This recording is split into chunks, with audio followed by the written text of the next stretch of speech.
Vous savez, c'est un projet avec d'à peu près 7000 habitants estimés à la fin du projet, avec autour de 30 000 employés qui vont arriver sur le site. Donc, dès le départ, la mobilité, c'était un point très important pour le développement du quartier. Ça veut dire notamment les communes, les administrations concernées, les ministères ont toujours eu peur qu'avec le trafic qui va se produire, va surcharger les réseaux routiers. Et on a eu dès le départ une discussion lourde avec les communes qui ont fixé dès le départ des objectifs importants pour développer un concept mobilité qui réduise au maximum le trafic individuel.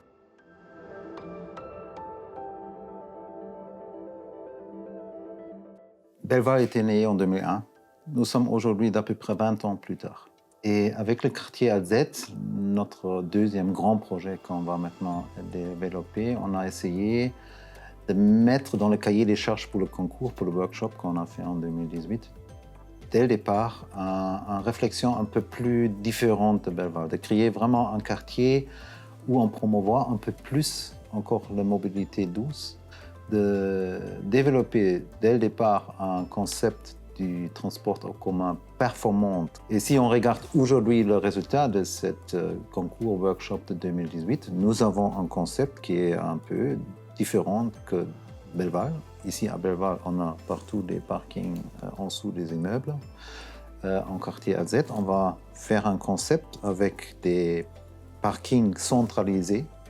Ça veut dire si quelqu'un habite ou travaille dans le quartier AZ, il a à l'entrée du site des parkings centralisés où on peut garer son voiture. C'est une valeur scientifique qui explique comment les différents transports sont pris par les gens. Modal Split est toujours composé d'un quote-part trafic individuel, un quote-part transport en commun. Ça veut dire si on a un modal split de 60-40, ça veut dire 60% des trajets, des kilomètres qui sont faits par des gens, sont faits par des moyennes classiques, ça veut dire voitures individuelles, et 40% des kilomètres sont faits par bus ou train ou vélo ou comme piéton. Ça veut dire ça, c'est un peu le modal split pour comprendre un peu la philosophie de cette valeur. Toutes nos activités, toutes nos infrastructures qu'on a développées par Agora ou par le ministère sont là pour promouvoir cette modal split. Belval était dès le départ aussi un projet pilote en 2001 pour vraiment promouvoir un modal split un peu plus haut comme dans le pays. Vous savez qu'en Luxembourg, nous avons un modal split. En 2017, c'était 67% des trafics sont gérés par les trafics individuels et le reste par le transport en commun. Et chez nous, on a toujours essayé avec les infrastructures, avec les gares, avec le réseau pistes cyclables qu'on essaie de développer, on a toujours cherché un moyen pour convaincre les gens relativement vite de prendre le transport en commun ou d'autres moyens.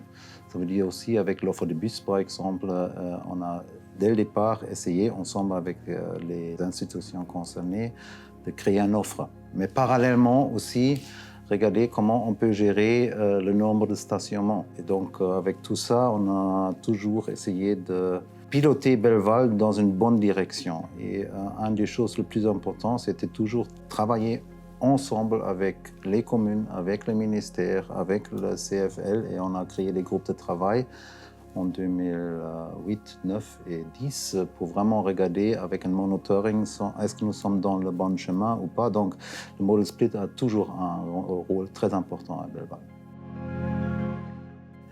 Vous savez, si vous avez un quartier comme ça, vous avez des gens, des employés qui habitent loin.